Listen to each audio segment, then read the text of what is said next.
नमस्कार दोस्तों, आपके अपने चैनल टीएससी ऑनलाइन क्लासेस में आप सभी का स्वागत है। जैसा कि थंबनेल में देख रहे हैं, आज हमारा हिंदी का चौथा क्लास और व्यंजन का दूसरा क्लास है, जिसमें स्वर दो क्लास में हम स्वर के बारे में बताएं और स्वर का जो व्यंजन का दूसरा क्लास आज हम शुरू करने जा रहे हैं। इसमें हमने कल पढ़ा था, कल हम लोग पढ़ें कि जो कल का थोड़ा दोहरान कर लिया जाए कि कल हमने क्या सीखा। तो कल हम व्यंजन के प्रकार पढ़ें। पहले ये पढ़ें कि व्यंजन हम कहते किसे हैं, व्यंजन क्या होता है। उसके बाद हम पढ़ें व्यंजनों की संख्या पढ़ें, व्यंजनों की व्यंजनों की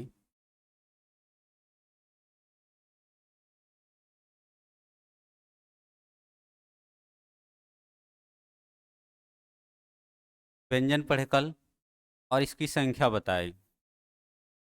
व्यंजन की संख्या कितनी होती है ये बताया गया आपको कि व्यंजन की संख्या 33 होती है।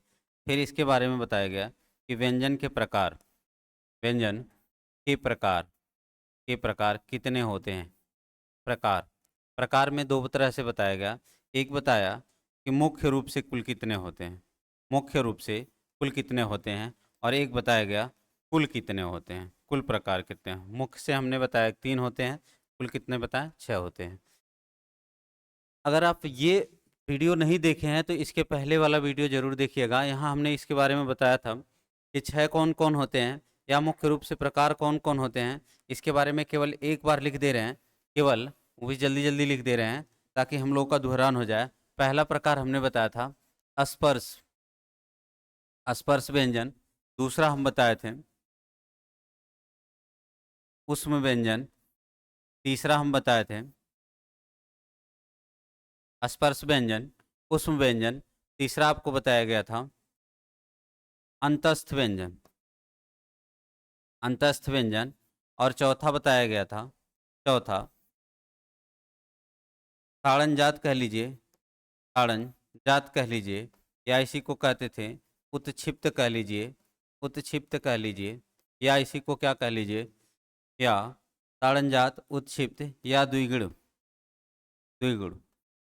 उसके बाद जो पांचवा हम बताए थे अनुनासिक बताए थे, अनुनासिक, अनुनासिक बताए थे। और छठा और लास्ट जो बताया गया था आपको, छठा और लास्ट जो बताया गया था वो संयुक्त व्यंजन बताया गया, संयुक्त व्यंजन बताया गया। और संयुक्त व्यंजन में इसका एक नाम और हम बताएं आपको, गुच्छ व्यंजन, गुच्छ व्यंजन। ये कल के क्लास का दोहरान है, कल के क्लास। इसका क्रम बदल सकते हैं, ऐसी बात नहीं है कि आप स्पर्श पहले लिखिए। इसको क्रम से इसलिए लिखा जाता है क्योंकि ये तीन मुख्य रूप से हैं, ये तीन जो दिए गए हैं ये मुख्य रूप से हैं, ये मुख्य रूप से प्रकार हैं, मुख्य रूप से प्रकार हैं।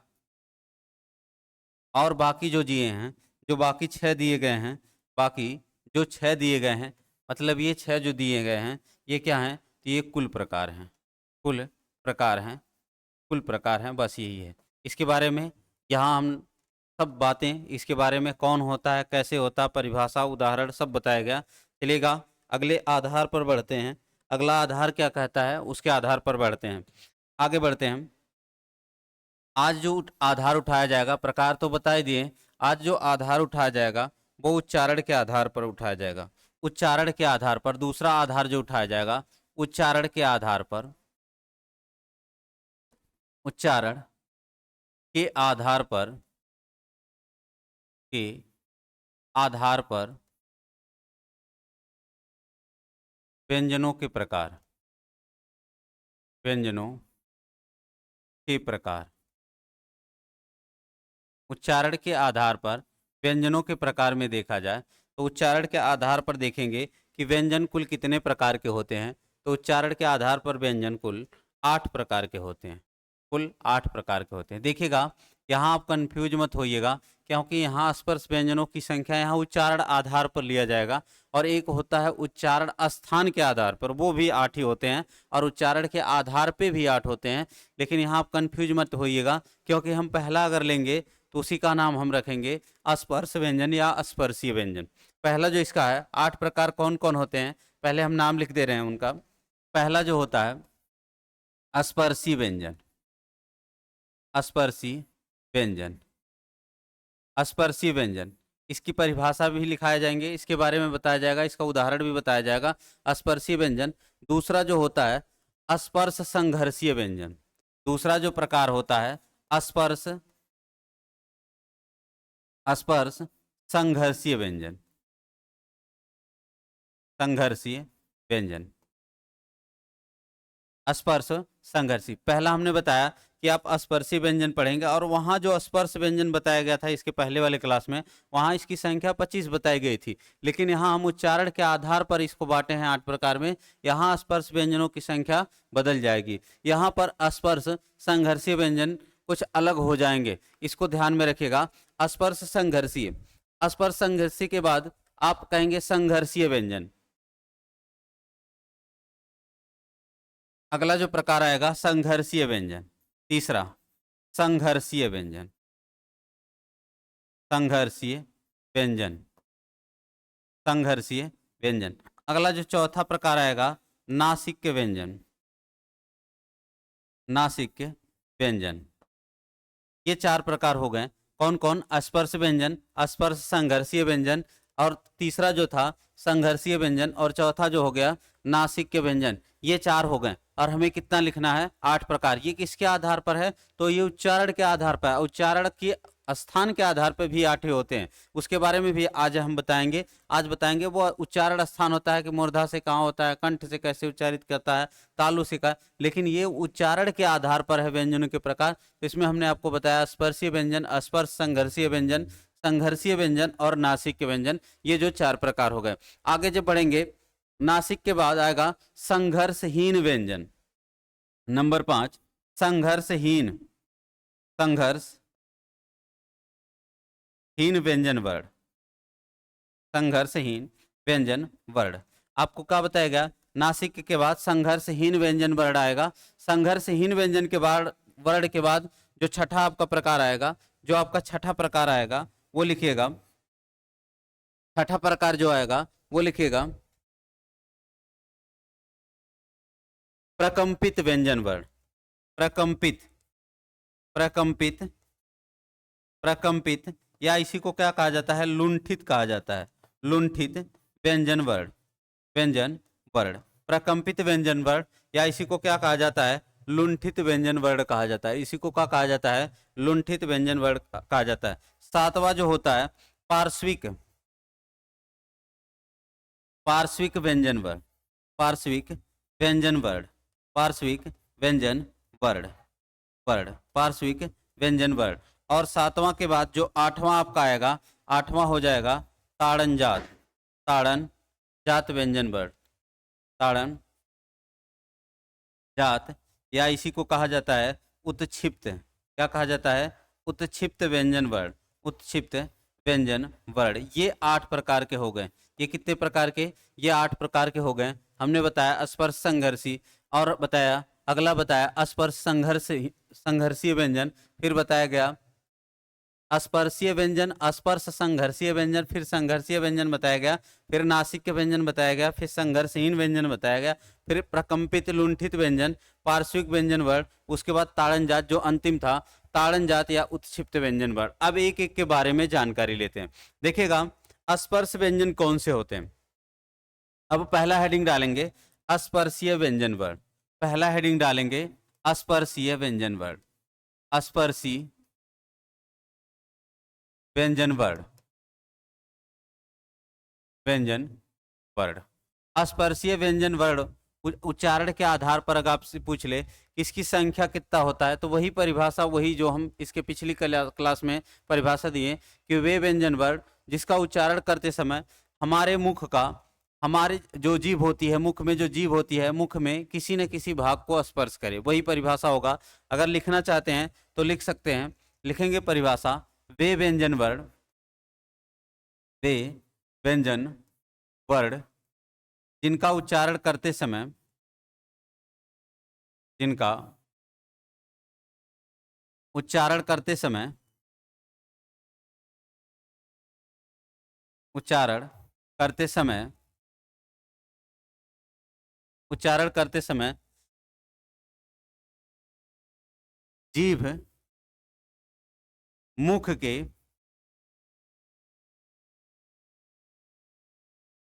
किसी न किसी भाग को, किसी न किसी भाग को स्पर्श करे, स्पर्श करे, उसी को हम क्या कहेंगे, स्पर्श करे, उसी को हम क्या कहेंगे, उसी को हम कहेंगे स्पर्शीय संघर्षीय व्यंजन वर्ण, सॉरी स्पर्शीय व्यंजन वर्ण। यही इसके परिभाषा हो गए, यही इसके क्या हो गए, परिभाषा हो गए। यही परिभाषा हो गया कि वे व्यंजन वर्ण जिनका उच्चारण करते समय हमारे जो मुख की जो जीभ होती है वो मुख के किसी न किसी भाग को क्या करे, स्पर्श करे, उसी को हम क्या कहेंगे, स्पर्शीय व्यंजन वर्ण। अब अगर आपसे इसका उदाहरण पूछ ले, उच्चारण के आधार पे बता रहे हैं, अगर इसका उदाहरण पूछ ले तो यहाँ उदाहरण बदल जाता है। इसका उदाहरण पूछ ले तो यहाँ उदाहरण इसका बदल जाता है। कौन कौन होते हैं वो जान लीजिए, कौन कौन होते हैं वो जान लीजिए। इसमें जो होता है क वर्ग होता है, क वर्ग यानी कि क से लेकर पांचवा वर्ड इसको छोड़ दिया जाता है। यानी कि आप कह सकते हैं क होता है, ख होता है, ग होता है, ख होता है, अंग यहाँ नहीं होगा। फिर 6 लाइन को पूरा छोड़ देंगे, ट होता है, ठ, ड, है, पांचवा वर्ड छोड़ेंगे, त, थ, द, ध, प, ह, ब और भ। इतने वर्ण होते हैं जो क्या होते हैं, स्पर्शीय व्यंजन वर्ण। हम ये पढ़ा रहे हैं उच्चारण के आधार पर, ये उच्चारण के आधार पर। केवल आपसे अगर स्पर्श व्यंजन पूछेगा तो आप उसका जवाब दीजिएगा 25। लेकिन ये पूछ लिया जाए कि उच्चारण के आधार पर बताइए स्पर्श व्यंजनों की संख्या, तो आप कितना जवाब देंगे। एक पंक्ति में 4 है तो ऐसी 4 पंक्तियां हैं। अगर इसकी संख्या आपसे पूछ लेगा कि इसकी संख्या बता दीजिए कि स्पर्श उच्चारण के आधार पर स्पर्श व्यंजन वर्णों की संख्या कितनी होती है, संख्या बता दीजिए, तो आप इसका जवाब दीजिएगा 16। आप इसका जवाब दे दीजिएगा 16। क से लेकर कहां तक, भ से लेकर, लेकिन पांचवा वर्ण छोड़ देंगे, लेकिन प्रत्येक वर्ग का पांचवा वर्ण छोड़ देंगे। अब यहाँ देखिएगा वर्ग मतलब क्या होता है, ये क वर्ग का सब वर्ण है, ये ट वर्ग का है, एक यहाँ एक लाइन छूटा है च वर्ग वाला, एक त वर्ग का है, ये प वर्ग का है, इसी को वर्गीय व्यंजन। अभी जब उच्चारण स्थान बताया जाएगा तब वहां पर आपको बताया जाएगा वर्गीय व्यंजन। यहां तक बात समझ में आई। अगले प्रकार पे बढ़ते हैं। अगला प्रकार कौन सा होगा उसके बारे में लिखते हैं। अगला प्रकार यानी कि नंबर 2 दूसरा प्रकार।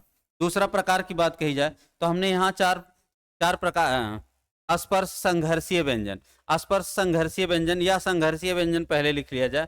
संघर्षीय व्यंजन कौन से होते हैं, तो दूसरे प्रकार की अगर बात कही जाए, दूसरे प्रकार की, तो आप लिख लीजिएगा दूसरा संघर्षीय व्यंजन। दूसरा लिखिएगा संघर्षीय व्यंजन, संघर्षीय व्यंजन। संघर्षीय व्यंजन कौन होते हैं, तो हम कहेंगे वे व्यंजन वर्ण जिनका उच्चारण करते समय हमारे मुख में क्या हो जाए, संघर्ष हो जाए या घर्षण उत्पन्न हो जाए, या उसमें क्या हो जाए, थोड़ा हमें अधिक जोर लगाना पड़े, या मुख हमारा क्या हो जाए, बहुत संकुचित हो जाए, छोटा हो जाए, उसी को हम क्या कहते हैं, संघर्षीय व्यंजन वर्ण कहते हैं। इसके बारे में बताया गया है। इसका अगर परिभाषा लिखना चाहते हैं तो आप इसका परिभाषा लिखेंगे, इसका परिभाषा लिखेंगे, लिखेंगे वे व्यंजन वर्ण, लिखेंगे वे व्यंजन वर्ण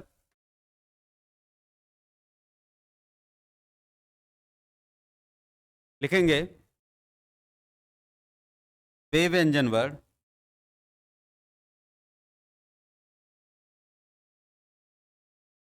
जिनका उच्चारण करते समय, जिनका उच्चारण करते समय, जिनका उच्चारण करते समय मुख जो है संकुचित हो जाए, संकुचित हो जाए। संकुचित का अर्थ आप कोष्टक में लिख लीजिएगा, छोटा, संकुचित हो जाता है, हो जाता है, हो जाता है। इसे हम क्या कहते हैं, इसी को हम क्या कहते हैं, संघर्षीय व्यंजन। क्या कहते हैं, संघर्षीय व्यंजन। ये उच्चारण के आधार पर बताया जा रहा है, उच्चारण के स्थान पर नहीं, केवल उच्चारण के आधार पर। अब इसके उदाहरण की बात कही जाए कि इसका उदाहरण में कौन कौन आएंगे, उदाहरण लिख लीजिएगा उदाहरण में, और इसकी संख्या आपसे पूछ सकता है।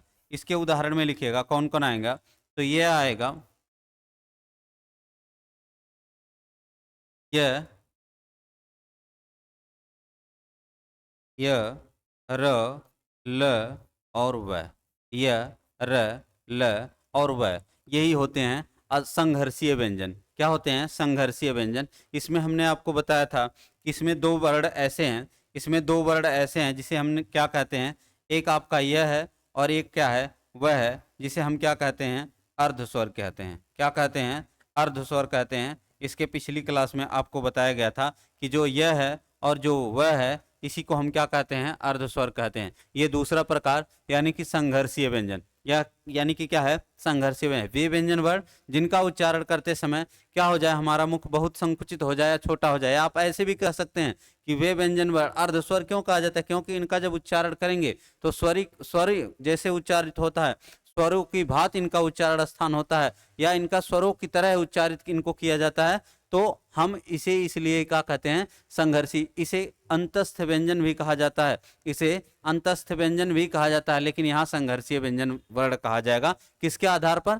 तो आपके उच्चारण के आधार पर। किसके आधार पर? तो उच्चारण के आधार पर। यहां तक हो गई हो। कल इसका हम आपको एक कमेंट सेक्शन में बोले थे कि इसका जवाब जरूर दीजिएगा कि इसे क्या कहा जाता है, इसका उच्चारण स्थान क्या है। अगर आप नहीं दिए, दो चार लोग दिए, इसका उच्चारण स्थान होता है दंतोष्ठ। क्या होता है? दंतोष्ठ होता है।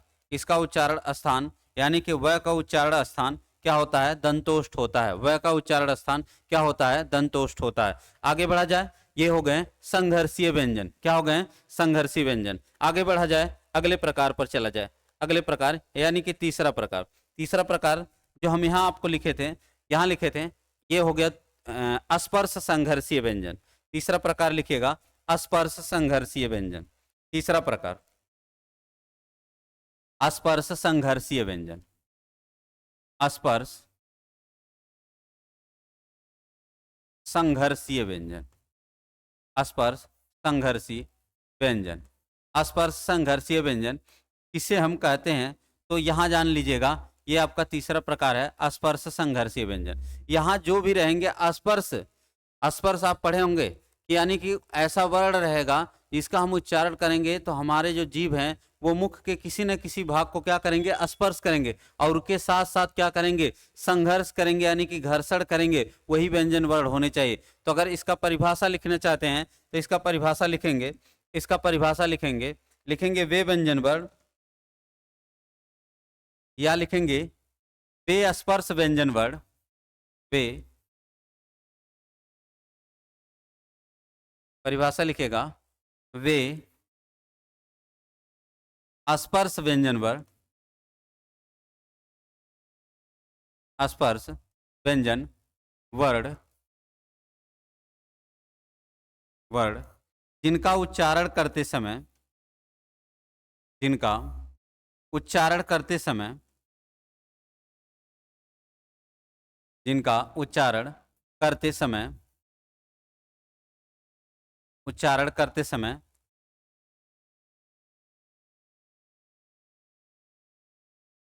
मुख में संघर्ष, या आप कह सकते हैं कठिन संघर्ष, या आप कह सकते हैं कठिन संघर्ष। आप कहेंगे वे स्पर्श व्यंजन वर्ण जिनका उच्चारण करते समय मुख में संघर्ष या कठिनाई हो, या संघर्ष का अर्थ यहाँ क्या है, कठिनाई, संघर्ष हो, उसी को क्या कहेंगे, संघर्ष हो, उसी को हम क्या कहेंगे, स्पर्श संघर्ष व्यंजन वर्ण, स्पर्श संघर्षीय व्यंजन वर्ण। इसका उदाहरण देखा जाए, इसका उदाहरण कि उदाहरण में कौन सा हो जाएगा। उदाहरण में अभी हमने आपको बताया, अभी हमने आपको बताया, क्या बताया, यहाँ हमने पहले जो प्रकार आपको बताया, पहला प्रकार जो बताया कि स्पर्श व्यंजन वर्ण की संख्या कितनी होती है, 16 होती है। उच्चारण के आधार पर पढ़ रहे हैं तो यहाँ 16। यहाँ एक लाइन हम छोड़ दिए, यहाँ एक लाइन क्या है, छूटी हुई है। वही लाइन जो छूटी है उसी का हम यहाँ उदाहरण पे रखेंगे। कौन सी लाइन छूटी थी, तो वही लिखेंगे, क्या लिखेंगे, च, छ, ज और झ, च, छ, ज और झ। अगर आपसे इसकी संख्या पूछ ले कि संख्या बता दीजिएगा, इसकी संख्या कितनी होती है, तो आप इसकी संख्या बता दीजिएगा, 4 होती है। इसकी संख्या कितनी होती है, 4 होती है। यानी कि स्पर्श संघर्षीय व्यंजन कौन होते हैं, तो च होता है, छ होता है, ज होता है, झ होता है। लेकिन अगर आपसे केवल और केवल संघर्षीय व्यंजन पूछेगा तो भी 4 होता है, लेकिन वो संघर्षीय व्यंजन अभी यहाँ बताया गया है, वो संघर्षीय व्यंजन का होता है, य होता है, र होता है, ल होता है, व। लेकिन इसके पहले अगर स्पर्श लगा देगा, इसके पहले स्पर्श संघर्षीय व्यंजन पूछेगा तो वो हो जाएगा च, छ, ज और झ हो जाएगा। ये कौन सा प्रकार हुआ? तीसरा प्रकार। आगे बढ़ते हैं, चौथा प्रकार पर देखते हैं। यहां हम चौथा प्रकार क्या लिखे हैं? नासिक के व्यंजन। चौथा प्रकार क्या लिखे हैं? नासिक के व्यंजन। चलते हैं चौथे प्रकार पर, नासिक के व्यंजन वर्ण। चौथा प्रकार, चौथा प्रकार नासिक के व्यंजन वर्ण। नासिक के व्यंजन वर्ण, नासिक के व्यंजन वर्ण। हम कहते किसे हैं? पहले इसकी परिभाषा लिखेंगे। हम कहते किसे हैं? इसकी परिभाषा लिखेंगे। नासिक के व्यंजन वर्ण की हम परिभाषा लिखेंगे। हम कहते किसे हैं? नासिक के व्यंजन वर्ण कहते किसे हैं? इसकी परिभाषा होता है कि वे व्यंजन वर्ण जिनका उच्चारण करते समय हमारे मुख का सहायता कौन करे? नाक करे। अभी कल हम इसको बताए थे, कल वाले यानी कि इसके पिछले वीडियो में हमने आपको बताया था। आप लिखेंगे वे व्यंजन वर्ण, वे व्यंजन वर्ण, व्यंजन वर्ण जिनका उच्चारण करते समय, जिनका उच्चारण करते समय, उच्चारण करते समय, करते समय मुख की सहायता ना करें। मुख की सहायता, मुख की सहायता, मुख की सहायता नाक करे, नाक करे, उसी को हम क्या कहेंगे? नासिक के व्यंजन बोलेंगे। नासिक के व्यंजन बोलेंगे, नासिक के। इसके बारे में हमने आपको कल बताया था। इसका परिभाषा भी सेम ऐसे ही कल लिखवाया, हो सकता है इधर उधर हो जाए, लेकिन परिभाषा ही था कि मुख की सहायता कौन करेगा? नाक करेगा। इसके उदाहरण में कौन से वर्ण आते हैं? इसके उदाहरण को लिखा जाए कि उदाहरण में कौन से वर्ण आते हैं, उसका उदाहरण दे दीजिए कि कितने होते हैं और कौन।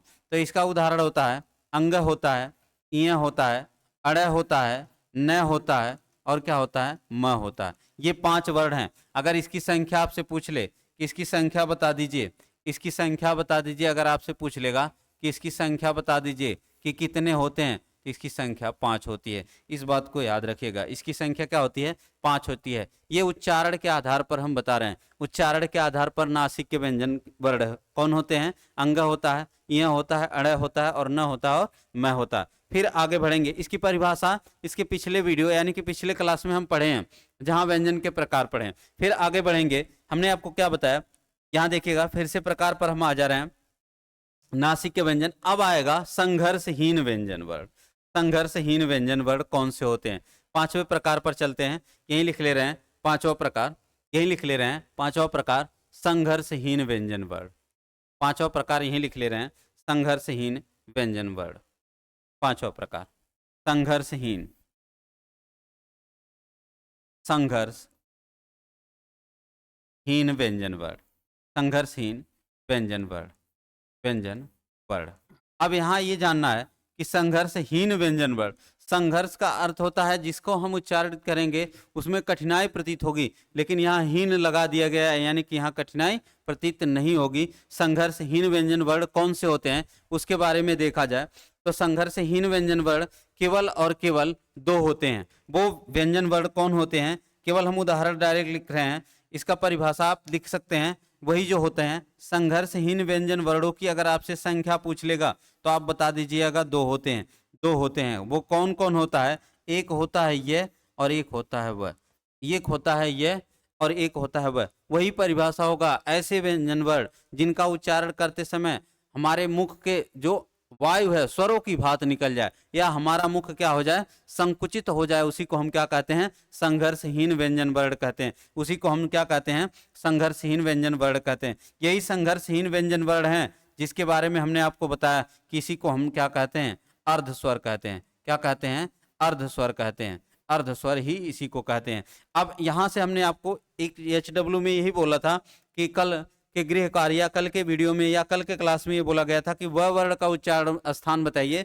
2 4 5 लोगों ने जवाब दिया कि वह वर्ण का उच्चारण स्थान क्या होता है, दंतोष्ठ। तो यह वर्ण का उच्चारण स्थान अगर आपसे पूछेगा तो यह वर्ण का उच्चारण स्थान क्या होता है, तालु होता है। इस बात को याद रखेगा। इसका परिभाषा इसलिए नहीं लिखा गया क्योंकि हम संघर्ष, यहाँ संघर्ष व्यंजन वर्ण इसके पहले हम पढ़े, अब इसका हम पढ़ रहे हैं संघर्षहीन, यानी कि ये ऐसे वर्ण हैं जिसमें संघर्ष होबे नहीं करेगा, संघर्ष होबे नहीं करेगा, वही क्या कहलाते हैं, संघर्षहीन व्यंजन वर्ण कहलाते हैं। इनकी संख्या आपसे पूछेगा तो 2। ये कौन कौन होते हैं, यह और वह होते हैं। और बार बार ये बात दोहराई जा रही है कि इसी को हम क्या कहते हैं, अर्धस्वर कहते हैं। 3-4 बार दोहराई जा चुकी कि इसी को हम क्या कहते हैं, अर्धस्वर कहते हैं। आगे बढ़ते हैं, छठे प्रकार पर चलते हैं। छठा प्रकार लिखेगा, छठा प्रकार, छठा प्रकार में लिखेंगे, छठा प्रकार कौन सा होता है, तो छठा प्रकार में लिखेगा प्रकंपित, प्रकंपित व्यंजन वर्ण। प्रकंपित या इसी को क्या बोला जाता है, लुंठित व्यंजन वर्ण, लुंठित व्यंजन वर्ण, प्रकंपित या लुंठित व्यंजन वर्ण। अब हम कहते किसे हैं, इसकी परिभाषा पहले लिखेंगे। हम कहते किसे हैं, इसकी परिभाषा पहले लिखेंगे। ये छठा प्रकार है कि प्रकंपित या लुंठित व्यंजन वर्ण हम कहते किसे हैं। लिखेंगे हम वे व्यंजन वर्ण जिनका उच्चारण करते समय हमारी जीभ क्या हो जाए, लुंठित मतलब प्रकंपित मतलब कांप जाए, या लुंठित मतलब मुड़ जाए, लुंठित मतलब मुड़ जाए, मुड़ जाए, उसी को हम क्या कहेंगे, उसी को हम कहेंगे प्रकंपित या लुंठित वर्ण। तो हम लिखेंगे, लिखेंगे वे व्यंजन वर्ण या वह व्यंजन वर्ण, या वह व्यंजन वर्ण, व्यंजन वर्ण जिसका उच्चारण करते समय, जिसका उच्चारण करते समय, उच्चारण करते समय जीभ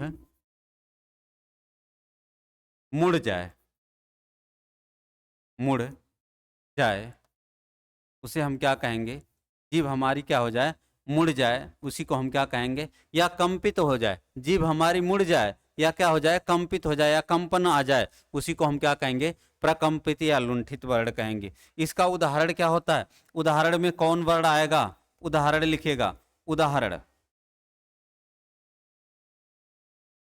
उदाहरण, उदाहरण में लिखेगा कौन से वर्ण हैं जिसको हम प्रकंपित बोल सकते हैं या लुंठित बोल सकते हैं। तो वो वर्ण केवल एक है, वो क्या है, र वर्ण है।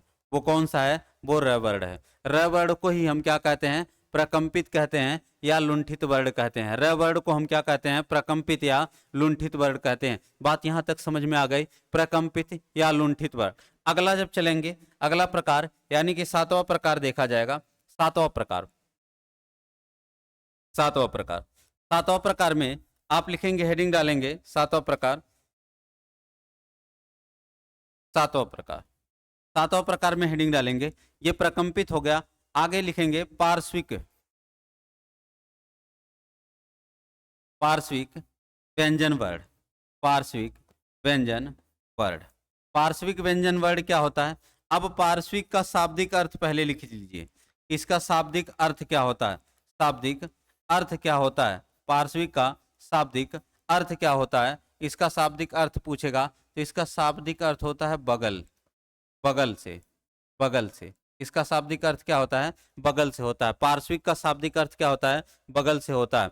अब इसके बारे में पूछा जाए कि पार्श्विक का शाब्दिक अर्थ तो बगल से हो गया, अब हम कहते किसे हैं, तो हम लिखेंगे वे व्यंजन वर्ण जिनका उच्चारण करते समय हमारे मुख का जो वायु है जीभ के बगल से निकल जाए, उसी को हम क्या कहते हैं, पार्श्विक कहते हैं। उसी को हम क्या कहते हैं, पार्श्विक व्यंजन वर्ण कहेंगे। चलेगा, आगे पेज पे इसका हम परिभाषा लिख दे रहे हैं। आगे यानी कि अगले पेज पर कौन सा चल रहा था, प्रकार 7वां चल रहा था। हम क्या बताएं, पार्श्विक, पार्श्विक व्यंजन वर्ण, पार्श्विक व्यंजन वर्ण, पार्श्विक व्यंजन वर्ण। पार्श्विक व्यंजन वर्ण में का हम बताएं कि पार्श्विक का अगर आपसे पूछ ले कि इसका शाब्दिक अर्थ बता दीजिए, इसका शाब्दिक अर्थ बता दीजिए, अर्थ क्या होगा, तो आप बोल दीजिएगा बगल। क्या होता है, बगल होता है, या आप कह सकते हैं बगल से, यानी कि बगल से। आप यहीं से इसका परिभाषा निकालेंगे। इसकी परिभाषा की बात कही जाए तो हम कहेंगे वह व्यंजन वर्ण, वह व्यंजन वर्ण, वह व्यंजन वर्ण जिसका उच्चारण करते समय, जिसका उच्चारण करते समय, जिसका उच्चारण करते समय, करते समय वायु, वायु, जिसका उच्चारण करते समय प्राणवायु, आप लिख लीजिएगा प्राणवायु। प्राणवायु मतलब जो आप सांस लेते हैं उसी को प्राणवायु बोला जाता है। प्राणवायु जीभ के, जीभ के बगल से निकल जाए, बगल से निकल जाए, निकल जाए, उसी को हम क्या कहेंगे? बगल से निकल जाए, उसी को हम क्या कहेंगे? उसी को हम पार्श्विक व्यंजन वर्ण कहेंगे। उसी को हम क्या कहेंगे? पार्श्विक व्यंजन वर्ण कहेंगे। इसका उदाहरण आपसे पूछ ले कि उदाहरण में बताइएगा कि कौन सा व्यंजन वर्ण है उदाहरण में, तो आप सिर्फ एक वर्ण लिखिएगा ल। अगर इसकी संख्या पूछ लेगा कि इसकी संख्या कितनी होती है, इसकी संख्या कितनी होती है, संख्या बता दीजिए, तो इसकी संख्या एक होती है, इसकी संख्या एक होती है। प्रश्न कैसे पूछता है ये जान लीजिए। डायरेक्ट ऐसे पूछेगा निम्नलिखित में पार्श्विक व्यंजन वर्ण है, और ऑप्शन में एक ल डाल देगा और आगे र भी डाल सकता है और ल भी डाल देगा, तो ध्यान पूर्वक इसको रखिएगा, ये पार्श्विक व्यंजन है। ये क्या है? पार्श्विक व्यंजन है। पार्श्विक का अर्थ क्या होता है? बगल से होता है। वह व्यंजन वर्ण जिसका उच्चारण करते समय हमारा जो प्राण वायु है, यानी कि मुख से जो निकलने वाला वायु है, जीभ के बगल से निकल जाए, उसी को हम क्या कहते हैं? पार्श्विक व्यंजन वर्ण कहते हैं। उसी को हम क्या कहते हैं? पार्श्विक व्यंजन वर्ण कहते हैं। अगला प्रकार यानी कि लास्ट प्रकार जो चलेगा, आठवां, जो लास्ट प्रकार है आठवां, वो कौन सा है? वो है ताड़न जात, ताड़न जात वर्ण। ताड़न जात, या इसी को हमने एक नाम दिया, या हम लोगों जानते हैं कि इसको एक नाम और जाना जाता है उत्क्षिप्त, उत्क्षिप्त व्यंजन वर्ण, या इसी को क्या कहा जाता है? द्विगुण। क्या कहा जाता है? द्विगुण व्यंजन वर्ण, व्यंजन वर्ण। इसकी परिभाषा अगर आप लिखना चाहते हैं तो इसके पहले वाले वीडियो में इसकी परिभाषा हम आपको लिखवाए हैं, यही लास्ट था। द्विगुण व्यंजन वर्ण या उत्क्षिप्त व्यंजन वर्ण या ताड़नजात व्यंजन वर्ण, इसकी परिभाषा आप वीडियो में यानी कि इसके पहले वाले क्लास में देखकर लिख लीजिएगा। इसकी परिभाषा आप देखकर लिख लीजिएगा, सेम परिभाषा वही रहेगा। इसकी संख्या यानी कि इसके उदाहरण में पूछ सकता है कि इसका उदाहरण कौन सा होता है, उदाहरण में बता दीजिए कौन सा है उदाहरण, उदाहरण में बता दीजिएगा कि कौन से हैं। तो हमने अभी कल आपको बताया था कौन कौन होता है। एक अढ़य होता है और एक अढ़य होता है, एक अढ़य होता है, एक अढ़य होता है। जब हिंदी में चलेगा अन्य वर्ण, हिंदी में जब चलेगा हिंदी के अन्य वर्ण की जानकारी, तब वहां हम बताएंगे कि अढ़य और अढ़य। इसमें हमने अंतर भी बताया था। क्या बताया था? कि एक ढ और ढ होता है, ड और ढ होता है। एक क्या होता है? ड और एक ढ होता है, और एक अढ़य और ढ होता है। इसमें हमने बताया था इसको द्विगुण क्या कहा जाता है। कल यानी कि इसके पहले वाले वीडियो में हमने आपको बताया था कि इसको द्विगुण, ये दो गुणों को धारण करता है। क्या दो गुण है? जैसे इसको हम पढ़ते हैं तो इसको पढ़ते हैं ढ, लास्ट में अ का उच्चारण होता है, लेकिन जब इसका निर्माण करते हैं या इसका उच्चारण करते हैं तो अ शुरू में भी बोलते हैं और बाद में भी बोलते हैं, यानी कि दो गुण को धारण करता है। हमने इसको बताया था कि अगर इसका स्पेलिंग लिखेंगे, अंग्रेजी इसका लिखा जाता है, इसका अंग्रेजी अगर आप लिखेंगे तो इसका अंग्रेजी डी लिखा जाता है, और इसका अंग्रेजी आप लिखेंगे तो इसका अंग्रेजी क्या लिखते हैं? डीएच लिखा जाता है। लेकिन इसका अंग्रेजी अगर आप लिखेंगे तो इसका लिखेंगे आर, लेकिन इसका लिखेंगे तो इसका क्या हो जाएगा? आर एच हो जाता है। इसके बारे में कल वाले वीडियो यानी कि इसके पहले वाली वीडियो आप जरूर देखिएगा कि कौन से होते हैं ताड़नजात, उत्क्षिप्त या द्विगुण व्यंजन वर्ण, कौन से होते हैं ताड़नजात, उत्क्षिप्त या द्विगुण व्यंजन वर्ण। तो ये था उच्चारण के आधार पर, उच्चारण के आधार पर व्यंजनों के प्रकार। हमने आपको क्या बताया? उच्चारण के आधार पर व्यंजन कितने प्रकार के होते हैं? तो हमने बताया आपको 8 प्रकार के होते हैं। उच्चारण के आधार पर व्यंजन कितने प्रकार के होते हैं? 8 प्रकार के होते हैं। स्पर्श, इसकी कोई जरूरत नहीं है कि यही क्रम रहे, इसकी कोई जरूरत नहीं है कि पहले स्पर्श रहे फिर स्पर्श संघर्षी रहे, नहीं। आप इसको नासिक के व्यंजन को उठाकर पहले रख सकते हैं, ऐसी कोई बात नहीं है। तो पहले हमने बताया स्पर्श व्यंजन वर्ण, स्पर्श संघर्षीय व्यंजन वर्ण, और संघर्षीय व्यंजन वर्ण नासिक के व्यंजन वर्ण, फिर बताया संघर्षहीन व्यंजन वर्ण, प्रकंपित या लुंठित। इन सब को जरूर याद रखिएगा। ये सब प्रश्न बनते हैं कि प्रकंपित और लुंठित वर्ण कौन से होते हैं, या आपसे डायरेक्ट पूछेगा पार्श्विक वर्ण बता दीजिए कौन से होते हैं, या आपसे ऐसे पूछ लेगा कि संघर्षहीन बता दीजिए कौन से होते हैं, तो यह और वह, ये सब बताया गया। इसके बाद हमने बताया ताड़न जात या उत्क्षिप्त व्यंजन या द्विगुण व्यंजन वर्ण। इसमें देखिएगा फिर पहला हमने उठाया और बताया वे व्यंजन, इसकी परिभाषा आपको इसके पहले क्लास में भी मिल सकती है। वे व्यंजन वर्ण जिनका उच्चारण करते समय जीभ मुख के किसी न किसी भाग को स्पर्श करे। हमने बताया इनकी संख्या कितनी होती है, 16 होती है। फिर आगे हम बढ़े, दूसरा बताया संघर्ष व्यंजन कौन से होते हैं, इसी का हमने वहां बताया था जब व्यंजन के प्रकार चल रहे थे, तो वहां बताया गया था कि अंतस्थ व्यंजन है, अंतस्थ व्यंजन है य र ल और व। लेकिन यहाँ उच्चारण के आधार पर हम पढ़ रहे हैं तो यहाँ संघर्षीय व्यंजन वर्ण है य र ल व।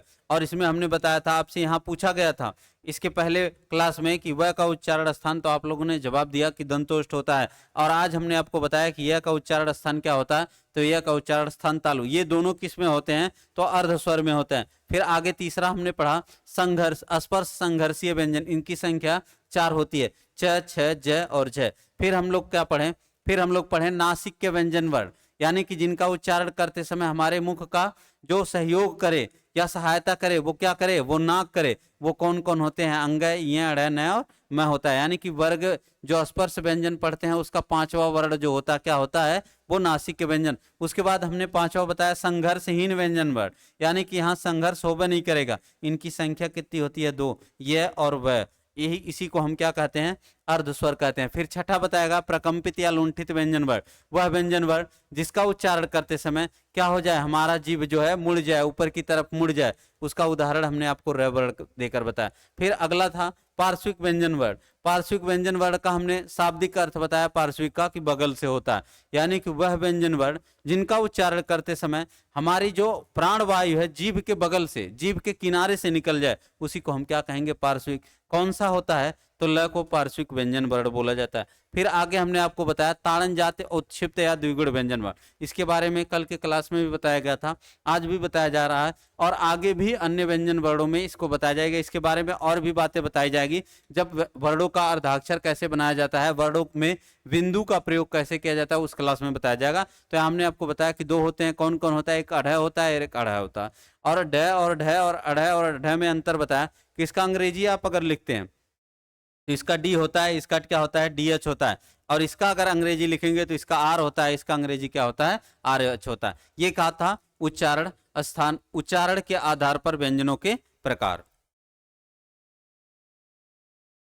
चलिए, ये 8 प्रकार के हमने आपको उच्चारण स्थान के आधार पर बताया। क्या बताया, उच्चारण स्थान नहीं बताया गया, केवल आपको यहाँ उच्चारण के आधार पर बताया गया कि उच्चारण के आधार पर, उच्चारण के आधार पर, ये हेडिंग जरूर डालिएगा, उच्चारण के आधार पर व्यंजनों के प्रकार, ये जरूर है। अब इसके बाद वाले यानी कि नेक्स्ट क्लास में हम बताएंगे उच्चारण स्थान के आधार पर व्यंजन, उच्चारण स्थान के आधार पर व्यंजनों के प्रकार, उच्चारण स्थान के आधार पर व्यंजनों के प्रकार, यानी कि 5वीं क्लास, यानी कि व्यंजन का जो तीसरा क्लास रहेगा, तीसरा चौथा क्लास रहेगा, उसी में बताया जाएगा।